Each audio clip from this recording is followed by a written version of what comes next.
তখন ওই মহা বিপদের পর বিপদগুলি দেখে তুমি ওই সময় বলবে লাউলা আখারতানি ইলা আজালিন কারীব, ও আমার রব কিছুটা সময় আমাকে বাড়ায়া দেন, হায়াত, ওই সুযোগটাকে আমি সৎ ব্যবহার করতে পারিনি, মরার আগে অন্তত একটু সময় দাও যাতে করে আমি সব তোমার রাস্তায় ইনফাক করে ওই সুযোগটা নিতে পারি, আমি নেককার হয়ে আসতে পারি, কারণ সামনে আমার মহা বিপদ আমি দেখতে পাচ্ছি।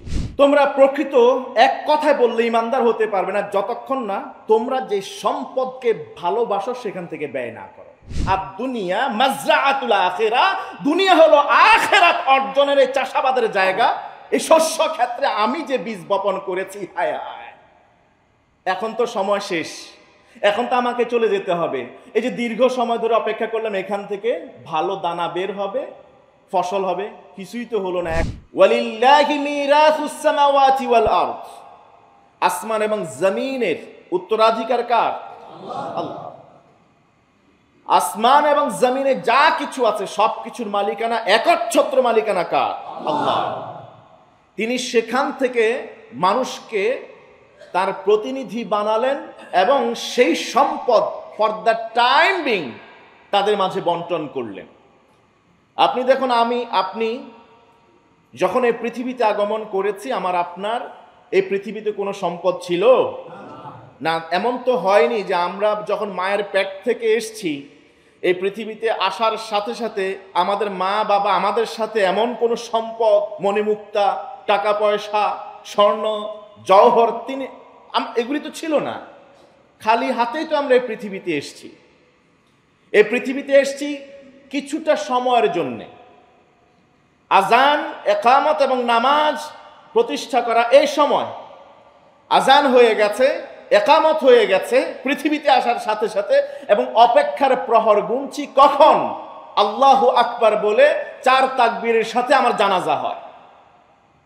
এর বিস্তৃতি বা ব্যক্তিময় সময় সর্বোচ্চ মা বাইনাল আসর ওয়াল মাগরিব, আসর এবং মাগরিবের যে ক্ষণিক সময়, এ সময়ের মতো হতে পারে। সর্বোচ্চ যদি আমি এই পৃথিবীতে থাকি, হাদিসের ভাষ্য অনুযায়ী অন্য সব উম্মতকে আল্লাহ তাআলা আরো বেশি সময় দিয়ে পৃথিবীতে পাঠিয়েছিলেন, আর আমাদেরকে সময় দিলেন মা বাইনাল আসর ওয়াল মাগরিব। আমি আপনি এই আসর এবং মাগরিব অথবা আজান আর নামাজ দাঁড়ানো, এই দুয়ের মাঝে সময়ের মধ্যে যা কিছু করছি, কি উপার্জন করছি নেওয়ার জন্য, সাথে 2 টুকরা কাপড়, আর কিচ্ছু না।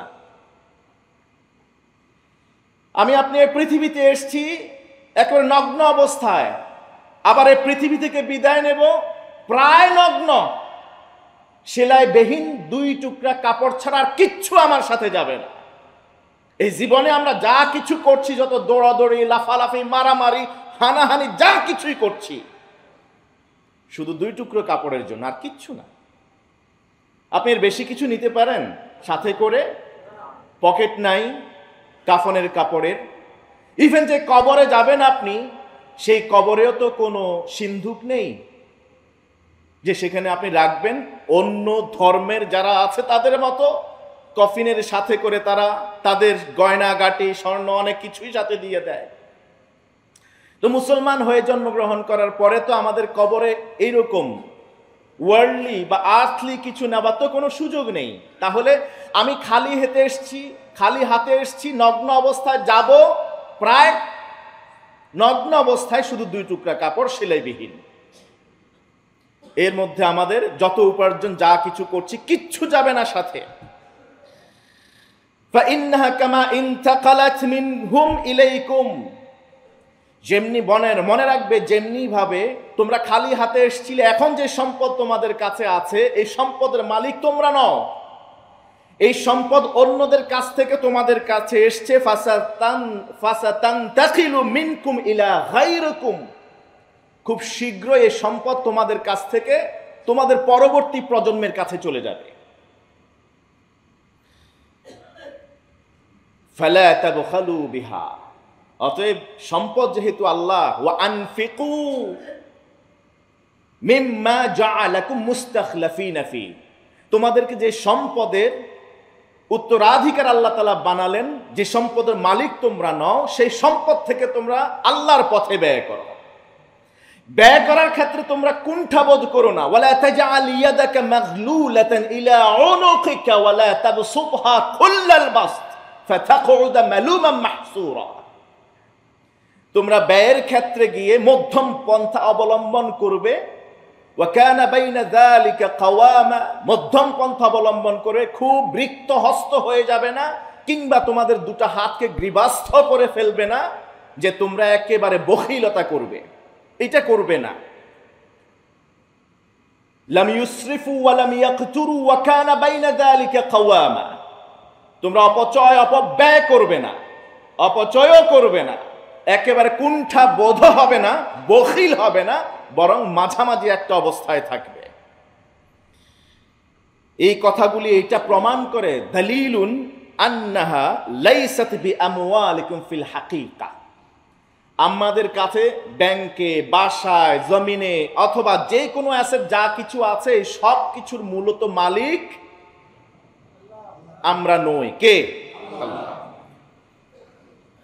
শুধুমাত্র আমরা এগুলিকে নড়াচড়া করছি, সে সুযোগ আল্লাহ আমাদেরকে দিয়েছেন। সম্পদের মালিক আল্লাহ। ফাগতানিমুল ফুরসা,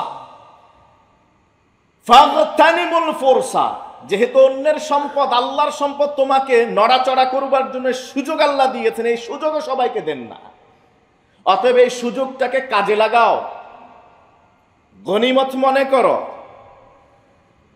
বিইকামাতিল হাক্কি, আল্লাহর জমিনে আল্লাহর দ্বীনকে প্রতিষ্ঠা করবার কাজে তোমরা এই সুযোগটাকে কাজে লাগাও। সম্পদ ব্যয় করার ক্ষমতা তোমার হাতে আছে। সুবহানাল্লাহ। আল্লাহর সম্পদ তোমার হাতে আল্লাহ দিয়েছেন, এই সম্পদের মালিক তুমি নাও। ওয়া আনফিকু মিম্মা জাআলাকুম মুস্তাখলাফিনা ফি, ফর দ্য টাইম বিং তুমি যে সম্পদ হোল্ড করে আছো এইটাকে সুযোগ হিসেবে কাজে লাগাও। আল্লাহর জমিনে আল্লাহর দ্বীনকে কায়েম করবার ক্ষেত্রে এখান থেকে ইনফাক ফি সাবিলিল্লাহ করো। ক্বাবলা আন তুযালা আনকুম ইলা মান বা'দাকুম, যতক্ষণ তোমার কাছে এই ক্ষমতা আছে ততক্ষণ এটাকে কাজে লাগাও। কখন? সেই সময় আসার আগে যখন এই ক্ষমতা তোমার থেকে তোমার পরবর্তী প্রজন্মের কাছে চলে যাবে। এই সম্পদ অন্যের হাতে চলে যাওয়ার আগে, তোমার হাত ছাড়া হয়ে যাওয়ার আগে এইটাকে গনিমত হিসেবে সুযোগটাকে তুমি কাজে লাগাও। সুবহানাল্লাহ। এটা একটা সুযোগ। আল্লাহ কি বলছেন দেখেন সূরা মুহাম্মাদের 38তম আয়াতে, হা আনতুম হাউলাই তুদআউনা লিতুনফিকু ফি সাবিলিল্লাহ। হা আনতুম হাউলা, ও হে তোমাদের কি হলো? তুদআউনা লিতুনফিকু ফি সাবিলিল্লাহ, তোমাদেরকে বলা হচ্ছে আল্লাহর সম্পদ থেকে আল্লাহর রাস্তায় ব্যয় করতে, অথচ ফামিনকুম মাইয়াবখাল, আরেকজনের সম্পদ আল্লাহর সম্পদ তুমি নিজে ব্যয় করার ক্ষেত্রে তুমি কৃপণতা করছো। ফামিনকুম মাইয়াবখাল, তোমাদের মধ্য থেকে কেউ কেউ কৃপণতার পথ বেছে নিয়েছে। ওয়া মাইয়াবখাল ফাইন্নামা ইয়াবখালু আন নাফসিহি, ওয়া মাইয়াবখাল ফাইন্নামা ইয়াবখালু আন নাফসিহি, আর যেই ব্যক্তি আল্লাহর সম্পদ আল্লাহর রাস্তায় ইনফাক করার ক্ষেত্রে কৃপণতা করে সে মূলত নিজের ব্যাপারেই কৃপণতা করে, ওই সুযোগটাকে সে হাতছাড়া করে দিয়েছে। কারণ ওয়ামা তুকদ্দিমু লিআনফুসিকুম মিন খায়রিন তাজিদুহু ইনদাল্লাহ হুয়া খায়রান ওয়া আ'যামা আজরা। সুবহানাল্লাহ। ওয়ামা তুনফিকু মিন খায়রিন, তোমরা যা কল্যাণকর কিছু আল্লাহর রাস্তায়, ওয়ামা তুকদ্দিমু লিআনফুসিকুম, নিজেদের জন্য ব্যয় করবে, এটা নিজেদেরই থাকবে। তাজিদুহু ইনদাল্লাহ, আল্লাহর সম্পদ তোমাকে দিয়েছেন, মালিক তুমি নও, তোমাকে ক্ষমতা দিয়েছেন ব্যয় করার। ব্যয় করে এমন অবস্থা তৈরি করো যে পরকালে যেন পুরোটাই তুমি আল্লাহর কাছ থেকে আদায় করে নিতে পারো। এটা হলো আপনার সম্পদ ছাড়া অন্যের সম্পদ ইনভেস্ট করে আপনি তার প্রতিদান নেবেন, আপনি তার রেজাল্টটা নেবেন। ওয়াল্লাহুল গনি ওয়া আনতুমুল ফুকারা, জেনে রাখো দিন শেষে ধনীকে আর তোমরা সবাই গরিব। ওয়াল্লাহুল গনি, গনি বা ধনী একমাত্র কে? নাম গনি হতে পারে মাগার সম্পদের মালিক কে? দুনিয়ার অমুক নাম তমুক, ওসমান আল গনি, ওসমান ইবনে আফফান, এরকম অনেকের গনি গনি নাম রাখে, কিন্তু গনি নাম হতে পারে, ধারণ করতে পারে নাম সর্বস্ব, কিন্তু আসলে সম্পদের মালিক কে? আল্লাহ। ওয়া আনতুমুল ফুকারা, আমার আল্লাহ বলছেন তোমাদের পরিচয় তোমরা হলো সব নিঃস্ব গরিব, আল্লাহর কাছে তোমাদের জানচা করা লাগবে। আমাদের মাঝে অনেকেই মনে করে সম্পদ আমার, আমি চাইলে ব্যয় করবো, না চাইলে করবো না, এটা আমার একচ্ছত্র মালিকানায় আছে, যেহেতু আমি চাইলে করবো, নাইলে করবো না। আর সম্পদ দিলে তো কমেই যায়, কমে নাকি? একটা দৃষ্টান্ত দেখান, এমন কোন সম্পদশালী আছেন যে জাকাত এবং সাদাকাত ঠিক মতো দেন, কিন্তু তার সম্পদ কমে গেছে দেওয়ার কারণে? এমন কোন কৃপণ বখিল আছে যে সম্পদ কুক্ষিগত করে রেখেছে আর তার সম্পদ দিন দিন বেড়েছে, যুগের পর যুগ তার সম্পদ রয়ে গেছে? বলেন তো দেখি, একটা দৃষ্টান্ত দেখান। বরং বিশ্ব নবী সাল্লাল্লাহু আলাইহি ওয়াসাল্লাম বেলাল ইবনে রাবাহকে বললেন, বেলালকে তো জানেন, এক সময়কার দাস ছিলেন, ইথিওপিয়ান কেনা গোলাম। সে হাবাসী গোলামকে বলছে, কোনো ধনী মানুষকে বলতেছেন আল্লাহ রসুল, ধনীরা তো এর বাহিরে। ওই গরিব মানুষটা, গরিব মানুষের এক্সাম্পল দিতে গেলে সেই সময় হাবাসী বেলালকে বলা হতো আনফিকিয়া বেলাল, বেলাল আল্লাহর রাস্তায় ইনফাক কর। ওয়ালা তাখশা মিন যিল আরশি ইকলালান, তবে মনে রাখবে তোমার এই গরিবানা হালাতের মধ্য দিয়ে তুমি দান করতে গেলে গরিব আরো বেশি হয়ে যাবে, এটা ভয় করিও না। ওয়ালা তাখশা মিন যিল আরশ, তুমি যাটুকুন দান করবে মহান রব এটা তার হাতে তিনি গ্রহণ করেন।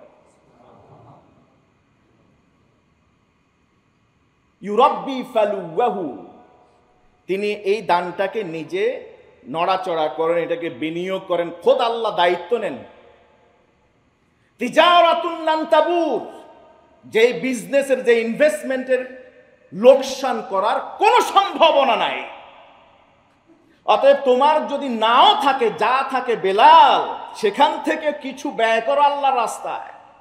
ব্যয় শুধু ধনীদের জন্য না, টাকা পয়সাওয়ালারাই শুধু ব্যয় করবে না, বরং গরিবরা তাদের যে অবস্থায় আছে ওখান থেকেও কিছু ব্যয় করবে, নাজরানা রাখবে, কোরবানি পেশ করবে আল্লাহর কাছে। লা তাখশা মিন যিল আরশি, এমন একজনকে তুমি দিচ্ছ ফি সাবিলিল্লাহ, যিনি যেন তেন মালিক নন, তিনি আরশে আজিমের মালিক। সুবহানাল্লাহ। আরশে আজিমের মালিককে যখন তুমি দিচ্ছ, তার এত সম্পদ, সব পৃথিবী, সবাই সবকিছু তাদের চাওয়া যদি পূর্ণ করা হয়, মহান রবের ওই ধনভাণ্ডার থেকে বিন্দু মাত্র কমবে। ওয়ালা তাখশা মিন যিল আরশি ইকলালা, মহান রবকে দিয়ে দেওয়ার পরে তুমি আরো গরিব হয়ে যাবে, এটা কখনো তুমি ভাববে না। ওয়া আনফিকু ফি সাবিলিল্লাহ, সূরাতুল বাকারা 195তম আয়াত, রব্বে কারীম বলছেন ওয়া আনফিকু ফি সাবিলিল্লাহ, তোমরা আল্লাহর রাস্তায় ইনফাক করো। ইনফাক শব্দটা এমন একটা শব্দ, এক আজীব শব্দ ইনফাক। ব্যয়ের ক্ষেত্রে আল্লাহ তাআলা ইনফাক, এই ইনফাক শব্দটার মাদ্দা, মৌলিক অক্ষর তিনটা, নুন ফা কফ, নাফাক। সৌদি আরবে গেলে নাফাক বেশি পড়ে। টানেল, পাহাড় কেটে সুড়ঙ্গ করা হয়, সুড়ঙ্গ বা টানেলকে বলা হয় নাফাক। এইখান থেকে ইনফাক। আবার যে আমরা যে মুনাফিক যাদেরকে বলি, এই মুনাফিকেরও মূল অক্ষরে তিনটাই, নাফাক। সেম অক্ষর তিনটি থেকে একটা শব্দ আল্লাহ বানালেন, এটা দিয়ে ইনফাক মানে ব্যয় করাকে বুঝালেন। ইনফাক মানে হলো একটা নাফাক, একটা সুড়ঙ্গ বা টানেল। ইনফাক এখান থেকে এসছে মুনাফিক। কেন এই শব্দটা আল্লাহ ব্যবহার করলেন? টানেল মানে হলো এক জায়গা দিয়ে ঢুকবে, ডানে বাঁয়ে যাওয়ার আর কোনো সুযোগ নেই, একেবারে লাস্ট মাথা দিয়ে ওখান দিয়ে বের হবে। আপনাকে ব্যয় করতে বলা হয়েছে ওই যে টানেলকে সামনে মাথায় রেখে। আপনি ডানে বানে বাঁয়ে ব্যয় করার আর সুযোগ নেই। ফি সাবিলিল্লাহ, আল্লাহর রাস্তা একটাই, ওই রাস্তায় যেভাবে আপনি ঢুকবেন, ব্যয় করা শুরু করবেন, একেবারে কোটি কোটি টাকা নিয়ে ওই টানেলের ভিতরে ঢুকবেন, বের হবেন খালি হাতে। আর মুনাফিক নফক থেকে এসছে, মুনাফিকের এই ব্যয় করতে যখন বলা হয় তাদের কানের এই পাশ দিয়ে ঢুকে আর ওই পাশ দিয়ে বের হয়। কথা বুঝেন নাই? মুনাফিক তাদেরকেও ব্যয় করতে বলা হলে তারা কি করে, কথা শুনে কিন্তু ওই যে টানেলের এক মাথা দিয়ে ঢুকে আরেক মাথা দিয়ে কথা বাইর করে দেয়, ব্যয় করে না। অথবা যারা ব্যয় করে না তারা হলো মুনাফিক। যারা সর্বোচ্চ ব্যয় করে তারা হলো মুনফিক ফি সাবিলিল্লাহ, যাদের জন্য ফেরেশতা দিনে রাতে হার হামেশা দোয়া করেন, আল্লাহুম্মা আতি মুনফিকান খালাফা, আল্লাহ যে তোমার রাস্তায় ব্যয় করে তুমি তার বদলা দিয়ে দাও। সুবহানাল্লাহ। আমার আল্লাহ বলছেন সূরা বাকারা 195তম আয়াত, ওয়া আনফিকু ফি সাবিলিল্লাহ, তোমরা ইনফাক ফি সাবিলিল্লাহ করো, ওয়ালা তুলকু বিআইদিকুম ইলা তাহলুকা। সম্পদের খানিক সময়ের জন্য মালিক আল্লাহ তাআলা তোমাকে বানিয়েছেন, এই সুযোগটা কাজে লাগাও, সুযোগটা হাতছাড়া করে নিজেকে নিজের হাতে ধ্বংসের দিকে ঠেলে দিও না। কথা দেখছেন আল্লাহ? একবার ভেবে দেখেন আল্লাহ কি বলতেছেন, ইনফাক ফি সাবিলিল্লাহ করো। থাকলে তো আপনি দিবেন, না থাকলে দেওয়ার কোনো প্রশ্ন আছে? তার মানে আপনার কাছে যদি থাকে এই সম্পদ কার? আল্লাহর সম্পদে আপনাকে মাতবরি করবার জন্য আল্লাহ তাআলা নিজেই বলতেছেন ইনফাক ফি সাবিলিল্লাহ করো। ওই সময় হাত গুটায় রেখে কৃপণতা করে তুলকু বিআইদিকুম ইলা তাহলুকা, তোমরা নিজেদেরকে ধ্বংসের দিকে ঠেলে দিও না। ওয়ালা তুলকু বিআইদিকুম ইলা তাহলুকা, ধ্বংসের দিকে ঠেলে দিও না। কারণ যদি এই সুযোগ পাওয়ার পরেও তুমি চান্সটা কাজে না লাগাও, এমন একটা সময় আসবে তুমি নিজে আফসোস করে কুল পাবে না। যখন তুমি দেখবে যে অমুক এই যে 1 টাকা ব্যয় করার কারণে, 10 টাকা থেকে 1 টাকা ব্যয় করার কারণে আজকে সবার আগে জান্নাতে চলে যাচ্ছে। যখন তুমি দেখবে কবরে যাওয়ার সময়, কবরে যাওয়ার পরে যে ব্যক্তি দান করছে ওই দানটা কবরে তার সঙ্গী হয়ে গেছে। যখন তুমি দেখবে হাসরের ময়দানে ওই ব্যক্তি দানশীল, ওই দানশীল ব্যক্তি আরশে আজিমের নিচে স্থান পেয়ে গেছে। যখন তুমি দেখবে যে সেই সময় কোনো ছায়া নাই, ওই দানশীল ব্যক্তির মাথার উপরে তার সাদাকাতগুলি ছাতার মতো এসে ছায়া দিয়ে আছে। যখন তুমি দেখবে ওই দান করার কারণে পুলসিরাতের রাস্তা বিজলির গতিতে পার হয়ে গেছে, ওই নূর দিয়ে সে জান্নাতে চলে গেছে।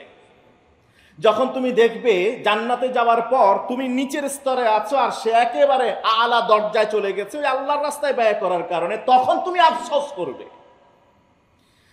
এই জন্য আমার আল্লাহ সূরাতুল মুনাফিকুনে, ওই যে নাফাক থেকে মুনাফিক, সূরাতুল মুনাফিকুনে 10 এবং 11তম আয়াতে তিনি বলছেন, ওয়া আনফিকু মিম্মা রাযাকনাকুম মিন ক্বাবলি আন ইয়াতিয়া আহাদাকুমুল মাউত ওয়া আনফিকু মিম্মা রাযাকনাকুম, আমি তোমাদেরকে যে সম্পদ দিয়েছি রিজিক হিসেবে সেখান থেকে ইনফাক করো। কখন ইনফাক করো? মিন ক্বাবলি আন ইয়াতিয়া আহাদাকুমুল মাউত, তোমাদের কারো কাছে মালাকুল মউত আসার আগে, মৃত্যু আসার আগে। তোমার সম্পদ থাকলে ওইটার সুযোগে সদ্ব্যবহার করো, ওইটাকে ইনফাক করো। যদি ব্যয় না করো তুমি কিভাবে আফসোস করবে শোনো, ফায়াকুল রাব্বি লাউলা আখারতানি ইলা আজালিন করিব, মালাকুল মউত কিছুক্ষণের মধ্যেই তোমার রূহ কবজ করবে। ওই সময় তোমার তো চোখের পর্দা খুলে যাবে, তুমি সব কিছু দেখতে পাবে। তখন ওই মহা বিপদ, বিপদের পর বিপদগুলি দেখে তুমি ওই সময় বলবে লাউলা আখারতানি ইলা আজালিন করিব, ও আমার রব কিছুটা সময় আমাকে বাড়ায়া দেন, হায়াত। এই যে আমার কোটি কোটি টাকা ব্যাংক ব্যালেন্স, এই যে আমার 10 তলা 20 তলা, এই যে 15 তলা, এই যে গার্মেন্টস, এই যে বাড়ি, এই যে আমার বিজনেসে এত সম্পদ, এই যে আমি কারি কারি অ্যাসেট করেছি, এই যে এত সহায় সম্পদ, এগুলিতে সব রেখে আসছে, আমি তখন খালি হাতে চলে যাব। লাউলা আখারতানি ইলা আজালিন করিব, আল্লাহ আমি জানি মৃত্যুবরণ করতে হবে, কিন্তু ওই মরার আগে আরেকটু সময় আমাকে বাড়াই দাও, বা মুহূর্তে আরেকটু সময় আমাকে দাও। ফাআসাদদাকা ওয়া আকুম মিনাস সালিহিন, ফাআসাদদাকা ওয়া আকুম মিনাস সালিহিন, ও যে সম্পদের পাহাড় গড়েছে, এই সম্পদের মালিক তুমি। তুমি বলছো হায়াতও দিয়েছো, সময়ও দিয়েছো, ওই সুযোগটাকে আমি সব ব্যবহার করতে পারিনি। মরার আগে অন্তত একটু সময় দাও, যাতে করে আমি সব তোমার রাস্তায় ইনফাক করে ওই সুযোগটা নিতে পারি, আমি নেককার হয়ে আসতে পারি, কারণ সামনে আমার মহা বিপদ আমি দেখতে পাচ্ছি। আল্লাহ কি জবাব দিবেন? ওয়ালান ইউআখিরাল্লাহু নাফসান ইযা জাআ আজালুহা ওয়াল্লাহু খাবীরুম বিমা তা'মালুন। ওয়ালান ইউআখিরাল্লাহু নাফসান ইযা জাআ আজালুহা, মৃত্যুর সময় যখন ঘনিয়ে আসবে, মালাকুল মউত যখন রূহ কবজ করবার জন্য শিয়রে চলে আসবে, লা ইউআখির, কখনো কশিন কালেও মুহূর্ত সময় বিলম্বিত করা হবে না। ইযা জাআ আজালুহুম লা ইস্তাখিরুনা সাআতান ওয়া লা ইস্তাকদিমুন, মুহূর্ত সময় এদিক সেদিক হেরফের করা হবে। আল্লাহু খাবীরুম বিমা তা'মালুন, সূরাতুল মুনাফিকুনের 11 নম্বর আয়াতের শেষের দিকে আল্লাহ বলছেন আল্লাহু খাবীর। খবর একজন রাখেন, তিনি কে? ইনি এমন এক সংবাদওয়ালা যার নখদর্পণে পৃথিবীর সবকিছু, যার নলেজের বাহিরে কিচ্ছু নাই। তিনি তো তোমার অন্তর জানেন। আল্লাহ নিজের সম্পদ তোমাকে দিয়েছেন, ক্ষমতা দিয়েছেন, তুমি যা ইচ্ছা তাই ব্যয় করতে পারতে, কেউ বাধা দিত না, বরং সবাই তোমাকে বাহবা দিত, তোমার প্রশংসা করত, তোমার পিছনে পিছনে ঘুরতো, তোমার পিছনে তোমার জন্য কল্যাণকামী হতো, যদি তুমি ওই আল্লাহর সম্পদ থেকে তাদেরকে তুমি ব্যয় করতে, তাদেরকে দিতে। আমাদের অনেকে মাঝে মাঝে ব্যয় করি, আলহামদুলিল্লাহ। ব্যয় না হলে তো এই বিশাল মসজিদ কি হতো? আমার কথা কয় না। সরকারি কোনো অর্থ অনুদান, সরকারি কোনো প্রতিষ্ঠান এটা? এই যে প্রতি মাসে লাখ লাখ টাকা এখানে এক্সপেন্ডিচার আছে, এগুলো যদি আমাদের মুসল্লি ভাইরা নিজেদের কষ্টার্জিত অর্থ থেকে সঞ্চিত করে কিছু কিছু ব্যয় না করতো, না দিত, তাইলে কি আর এই বিশাল কমপ্লেক্স পরিচালনা করা সম্ভব ছিল? ব্যয় করি, কিন্তু ব্যয়ের মধ্যেও অনেক সময় কুণ্ঠাবোধ আছে, অনেক সময় অনিচ্ছা কাজ করে, অনেক সময় লৌকিকতা কাজ করে, আবার উপার্জনের সময় অনেক সময় আনফেয়ার মিনস অবলম্বন করে। ব্যয় করবার জন্যে ব্যয় করতে হবে একজনের সন্তুষ্টির জন্য, তিনি কে? এবং আপনার তৈবিন নাফস, অন্তরের আত্মতুষ্টি নিয়ে ব্যয় করতে হবে। ব্যয় করবেন সন্তুষ্ট চিত্তে, বাধ্য হয়ে নয়। মুকরাহ বা আপনি বাধ্য, চাপে পড়ে, প্রেসারে পড়ে, সমাজের মানুষ কি বলবে, বাধ্য হয়ে আপনি দিতেছেন, এইরকম না যেন হয়, এরকম যেন না হয়। এবং বিলা মিন্নাতিন, কোনো ধরনের খোঁটা কিংবা কষ্ট ছাড়া আপনি দিবেন। আপনি দেওয়ার সময় কার সম্পদ দিতেছেন? ধরেন আপনি আমারে দিলেন 1 কোটি টাকা, বললেন যে হুজুর আপনি আপনার ফাউন্ডেশনে দিলাম, এটা আপনার যা মন চায় আপনি তাই করেন। এখন আমার সুযোগ ক্ষমতা আমার হাতে আছে, সম্পদ কার?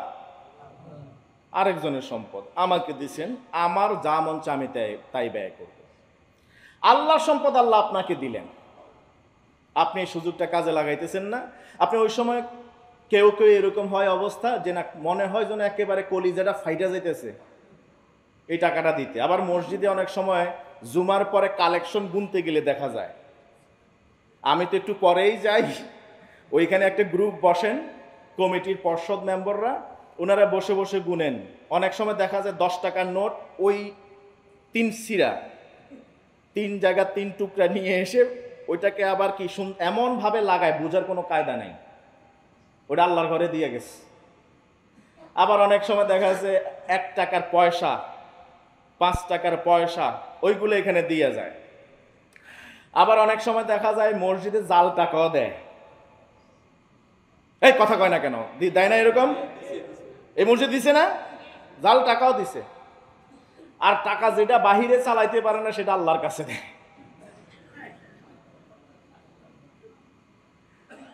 মানে ঠাট্টারও তো একটা মাত্রা থাকা দরকার।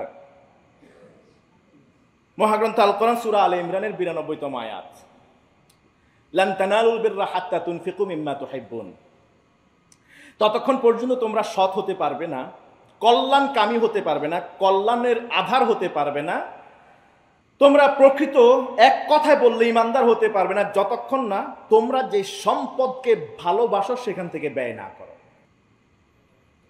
যেটা আপনার নিঃসন্দেহে ওই 3 টুকরা জোড়া লাগানো ওই টাকাটা 10 টাকা বা 5 টাকা, ওইটা আপনি ভালোবাসেন নাই। আপনার মানি ব্যাগে থাকা হাজার হাজার টাকার মধ্যে ওই 1 টাকার কয়েনটা নিশ্চয়ই আপনার ভালোবাসেন না, যেটা এখন একজন পথচারী যানচাকারীকে দিলেও তিনি ভ্রুকুঞ্চিত করেন যে এ তো আমার চেয়ে বেশি গরিব। আছে কিনা না এরকম? আবার আপনি যে জাল টাকাটা দিলেন, এটা দিয়ে কেন এটা করলেন আমার বুঝে আসে না। মানে হয়তো বা এরকমও হতে পারে যে উনি এটা যে জাল টাকা আসলে জানেন না, এটা হতে পারে। কিন্তু এইরকমও তো আছে যে না দেই, কিছু তো দিতে হবে, এটাই দিয়ে যাই। মানুষের দিলে হয়তো বা ধরা খাইয়া যাবো, এটা আল্লাহরে দেই, আর কেউ ধরতে পারবে না। আবু তালহা আল আনসারি আস-সাহাবী এই আয়াত নাজিল হওয়ার পরে দৌড়াই আল্লাহ রাসূলের কাছে আসলেন। ইয়া রাসূলুল্লাহ, এই মাত্র একটা আয়াত নাজিল হয়েছে, আমি শুনলাম আল্লাহ তাআলা বলছেন যতক্ষণ না প্রিয় জিনিস থেকে ব্যয় করা হবে ততক্ষণ পর্যন্ত কল্যাণ অর্জন করা যাবে না, নেককার হওয়া যাবে না। ইয়া রাসূলুল্লাহ, এটা কি সঠিক? সুবহানাল্লাহ। সাহাবীরা কোনো আয়াত নাজিল হলে আমল করার জন্য হুমড়ি খেয়ে পড়তেন। আর এই আয়াতটায় ১৫০০ বছর ধরে আমাদের ঘরে আছে, আমাদের মুখস্থ আছে, বারবার শুনি, মাগার আমাদের কানে জানে। ওই যে টানেলের মতো, মনে আছে টানেলের কথা? যেখান থেকে মুনাফিক এই কান দিয়ে যায়, ও কান দিয়ে বের হয়। সেম আয়াত আবু তালহা আনসারী আল্লাহ রাসূলকে কাছে এসে বললেন, ইয়া রাসূলুল্লাহ, এই আয়াত। বলল, হ্যাঁ এটাই তো। মিম্মা তুহিব্বুন, তুমি যে সম্পদকে সবচেয়ে বেশি ভালোবাসো সেখান থেকে কিছু যদি না দাও আল্লাহর রাস্তায়, তুমি প্রকৃত কল্যাণ অর্জন করতে পারবে না, সৎ হতে পারবে না। বলেন, ইয়া রাসূলুল্লাহ, মদিনায় আমার যে বাগানটা আছে, প্রায় 500 খেজুর গাছ আছে, সেখানে চারদিকে দেয়াল আছে, সুমিষ্ট কুয়া আছে, একটা বাংলো আছে, এবং এখানে কুয়াটার পানি আপনিও তো জানেন, আপনিও তো মাঝে মাঝে সেখান থেকে খান। এত সুমিষ্ট পানি মদিনা, এটা তো খুবই কম। এটা নজির নাই, এটার এক্সাম্পল আর নাই, উদাহরণ নাই। এইটা আমার কাছে আমার সব সম্পদের চেয়ে বেশি একটা প্রিয় সম্পদ।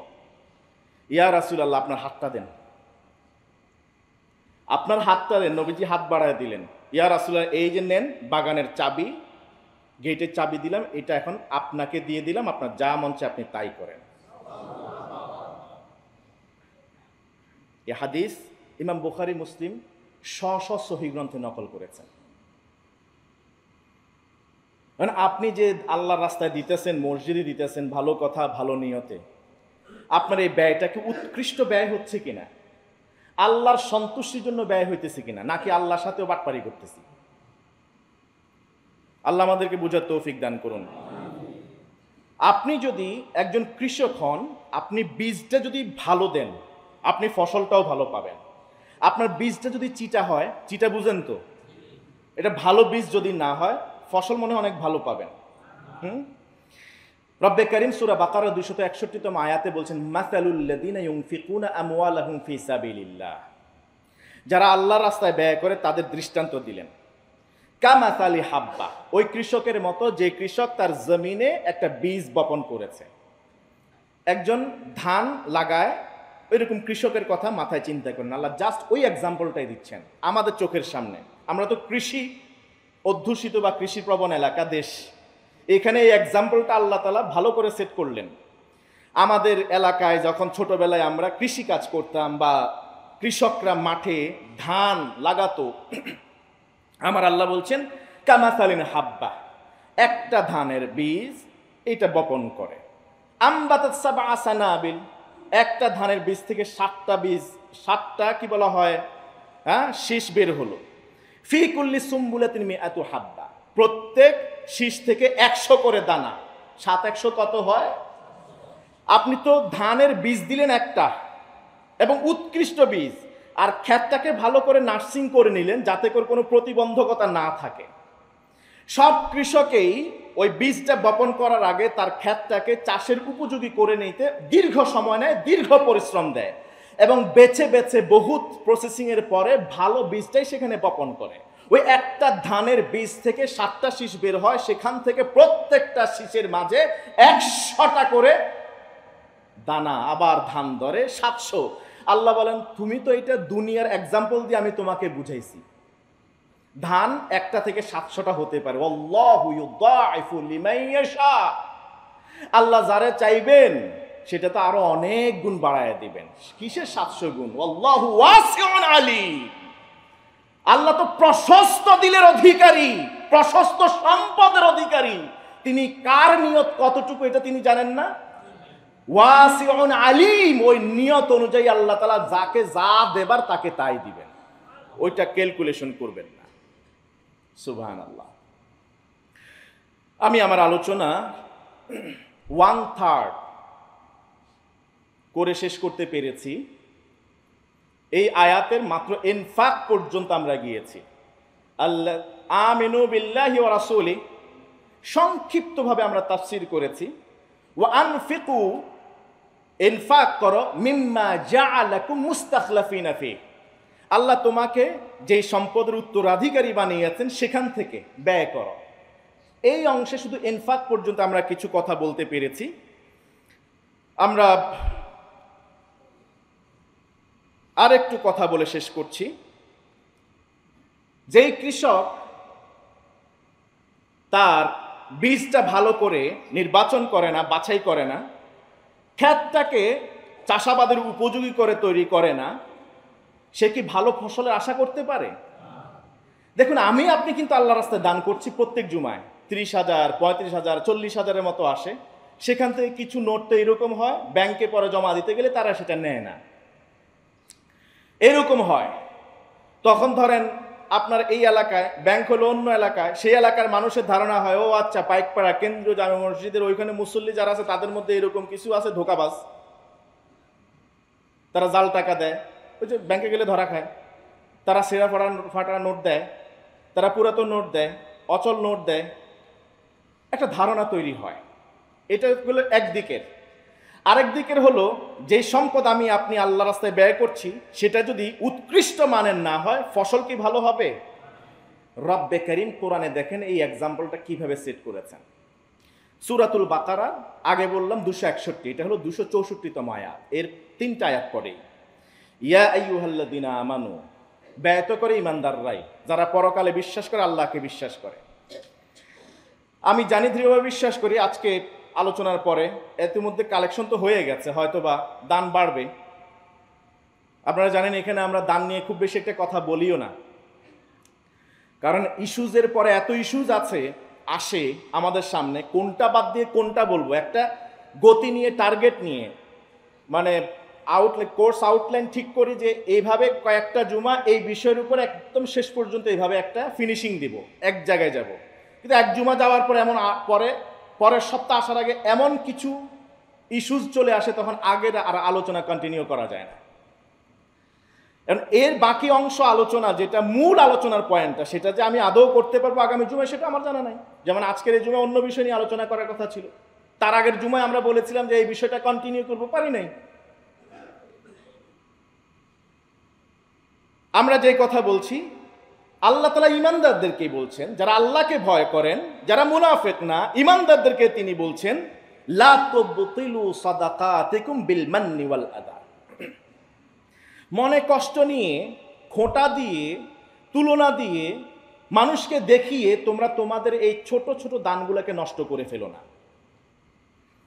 কাল্লাযী ইউনফিকু মালাহু, ওই ব্যক্তির মতো যেই ব্যক্তি তার সম্পদকে ইনফাক করে আল্লাহর রাস্তায়, কিন্তু আল্লাহর সন্তুষ্টির জন্য করে না, রিআ আন-নাস, লৌকিকতার জন্য, মানুষকে দেখানোর জন্য। এটার আর এক্সাম্পল টানার দরকার নাই, আমাদের দেশের মানুষ এটা খুব ভালো করে জানে যে মানুষকে দেখানোর জন্য মানুষ কিভাবে দান করে। ওয়ালা ইউমিনু বিল্লাহি ওয়াল ইয়াউমিল আখির, এরা মূলত আল্লাহ এবং পরকালে বিশ্বাস করে না। ফামাসালুহু, এই ব্যক্তি, যেই ব্যক্তি মানুষকে দেখানোর জন্য আল্লাহর সন্তুষ্টিকে উপেক্ষা করে মানুষকে দেখানোর জন্য ব্যয় করে, তার উপমা, উদাহরণ কাল মাসালি সাফওয়ান, ওই স্বচ্ছ একটা পাথরের মতো। আপনারা আছেন আমার সাথে? কাল মাসালি সাফওয়ান, একটা স্বচ্ছ কালো পাথরের মতো।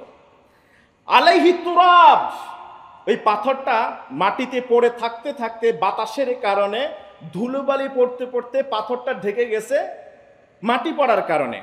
এখন পাথরটারে উপর দিয়ে কি মনে হয়? মাটি মনে হয়। তো কৃষক তো মনে করছে এটাও তো মাটি, তো এটার নিচে বীজ বপন করে। দেখেন আল্লাহ বলছেন ফা আসাবাহু ওয়াবিল, কৃষক তো ঠিকই দান করছে ওই যে ছিঁড়া টাকা, মুমিন তো ঠিকই দান করছে ওই যে জাল টাকা, মুমিন তো দান করছে ঠিকই ওই যে কয়েন যেটা চলে না, ভিক্ষুকও নেয় না, সেটা দিছে। সে তো মনে করছে ঠিকই আমি ব্যয় করতেছি আল্লাহর রাস্তায়, এটা পরকালে পাওয়া যাবে। আসলে ওইটা তো ওই কৃষকের মতো, যে কৃষক বীজ বপন করতে গেছে একটা ধান, সেখান থেকে 7টা শীষ বের হবে, ওই 7টা শীষ থেকে 100 দানা কিংবা আরো বেশি সে লাভবান হবে। সে এখন বপন করতে গেল, যাওয়ার পর বীজটা রাখতে গেছে, তাকায় দেখে কি নিজে যে পাথর আছে নিচে এটা তার জানা নাই। সে উপরে দেখে ও সব ঠিক আছে, তো মাটি তো আছে এখানে, তাহলে তো সুন্দর করে ব্যয় করছে। তার ওই যে পরিশ্রম নাই, উৎকৃষ্ট চাষাবাদের জায়গা সে তৈরি করে নাই, এটাকে হাল চাষ করে নাই, নাঙ্গল দেয় নাই, কিংবা চাষাবাদের উপযুক্ত করে নাই, একটু বেছে টেছে উৎকৃষ্ট মাল থেকে সে এখানে দেয় নাই। ওয়াবিল ফা আসাবাহু ওয়াবিল, ওই সেখানে বীজটা বপন করলো, কতগুলা বীজ। হঠাৎ একদিন বীজ বপন করার পরে কিরে ফসল উঠি না কেন, ফসল আসে না কেন, ফসল আসে না কেন। একদিন বিশাল এক ঝড়, প্রচন্ড ঝন্ডা বায়ু বাতাস প্রবাহিত হলো। ফাতারাকাহু সালদা, ওই ঝড় বাতাস আসার কারণে পাথরের উপর থেকে বাতাসের ধাক্কায় ধুলাগুলি সরে গেছে। তখন কৃষক বলে যে হায় হায়, এই যে আসর থেকে মাগরিব কিংবা আজানের পর থেকে নামাজ দাঁড়ানো, এই সময়ের মধ্যে আমি যা কিছু এই যে খেতে লাগাইছি, আর দুনিয়া মাজরাআতুল আখিরা, দুনিয়া হলো আখিরাত অর্জনের এই চাষাবাদের জায়গা, এই শস্য ক্ষেত্রে আমি যে বীজ বপন করেছি, হায় হায়, এখন তো সময় শেষ, এখন তো আমাকে চলে যেতে হবে। এই যে দীর্ঘ সময় ধরে অপেক্ষা করলাম, এখান থেকে ভালো দানা বের হবে, ফসল হবে, কিছুই তো হলো না। এখন তো আসলে ঝড় আসার কারণে এটা মাটি না, এটা ছিল পাথর। আর পাথরে যতই আপনি বীজ বপন করেন জীবনেও রেজাল্ট। এটা কি আমার বানোয়াট কথা নাকি? সূরা বাকারা 264তম আয়াত, আপনি বাসায় গিয়ে ভালো করে তাফসীর সহ পড়বেন। লা ইয়াকদিরুনা আলা শাইইম মিম্মা কাসাবু, যেটা উপার্জন করার কথা ছিল এখান থেকে, যে ফসল পাওয়ার কথা ছিল, কিচ্ছু হবে না। আল্লাহু লা ইয়াহদিল কওমাল কাফিরিন, আল্লাহ তাআলা এরকম কাফের, অকৃতজ্ঞ, সত্যকে গোপনকারী, যে আল্লাহর সম্পদকে এটাকে জ্ঞান করেন, আল্লাহর সম্পদ নিজেকে দিছে এটা জ্ঞান করে না, মাথায় রাখে না। এই সত্যকে যারা ধামা চাপা দেয়, নিজের সম্পদ বলে দাবি করে, আর সম্পদ আল্লাহর রাস্তায় ব্যয় করে না, যাকাত দেয় না, সাদাকা দেয় না, আল্লাহ তাআলা এই জাতির জীবনে কোনোদিন হেদায়েত দিবেন না। আসুন আমরা দান করি আল্লাহর রাস্তায়, উৎকৃষ্ট মানের দান যেন হয়। যে জমিনে বপন করব সেটাকেও ভালো করে চাষের উপযুক্ত করে নেই। আমার সবচেয়ে প্রিয় যে জায়গা, যে সম্পদ, যেই অর্থ, যা কিছু আছে না কেন, সেখান থেকে আমি ব্যয় করি। রব্বে করিমের প্রিয় হাবিব বললেন, লা ইউমিনু আহাদুকুম হাত্তা ইউহিব্বা লি আখিহি মা ইউহিব্বা লিনাফসি, ততক্ষণ পর্যন্ত প্রকৃত ইমানদার হতে পারবো না যতক্ষণ না আমি আমার নিজের জন্য যে পোশাকটা পছন্দ করি, যে খাবারটা পছন্দ করি, যে লাইফস্টাইলটা আমি পছন্দ করি, যেভাবে থাকতে আমি পছন্দ করি, ঠিক সেভাবে আমার প্রতিবেশী, আমার ভাই, আত্মীয় স্বজন, মুসলমান, অমুসলিম প্রতিবেশী, অন্যের জন্য কল্পনা না করি, না ভাবে সে সহযোগিতা না করি। আপনার আমার আছে কোটি টাকা, আমার ভাইকে দিয়ে দিলাম 100 টাকার একটা জামা, আর আমি পড়লাম 1000 টাকার একটা জামা। আমার আল্লাহ বললেন তুমি ব্যয় করছো মাগার, কিন্তু ইমানদার হতে পারো নাই। সেম হতে হবে, কাছাকাছি হতে হবে, ডিফারেন্ট কালারের হতে পারে, কিন্তু মূল্যমান সেম হওয়া চাই। আল্লাহ তাআলা আমাদের বোঝার তৌফিক দান করুন। আপনি যে মসজিদে দান করেন, দানের মাত্রা বাড়িয়ে দিন, এবং এই দান আপনার সন্তানের জন্য যে উৎকৃষ্ট, আপনার স্ত্রীর জন্য যে উৎকৃষ্ট মানে দানের অংশ আপনি দিয়ে থাকেন, ব্যয় করে থাকেন, মসজিদটাকে ওই রকম ধরেন না। আপনি তো আল্লাহকে দিচ্ছেন রে ভাই, যে আল্লাহ সম্পদের মালিক সেই আল্লাহকে আপনি দিচ্ছেন। মসজিদগুলি আল্লাহর ঘর। মসজিদগুলি আল্লাহর ঘর, আল্লাহর ঘরে দিবেন, আল্লাহকে দিবেন। তো আল্লাহকে কি দিবেন আপনি নিজেই ভালো করেন জানেন, সেভাবেই আপনি আল্লাহর সাথে আচরণ করবেন, আল্লাহ আপনার সাথে তেমনই আচরণ করবেন ইনশাআল্লাহ তাআলা। আল্লাহ তাআলা যদি আমাদেরকে হায়াতে তাইয়্যিবা দেন, নেক হায়াত দেন, আগামী জুমা পর্যন্ত যদি আমাদেরকে হায়াত বাড়িয়ে দেন, এবং যদি নতুন কোনো ইস্যু সামনে না এসে দাঁড়ায়, তাহলে আমরা এই আয়াত, একটি মাত্র আয়াত যেটির তাফসীর আমরা শুরু করেছিলাম, কোন সূরা যেন পরীক্ষা হচ্ছে, কোন সূরা? সূরা হাদিদ, মানে লোহার সূরা। লোহা, লোহা এত সহজ না। লোহা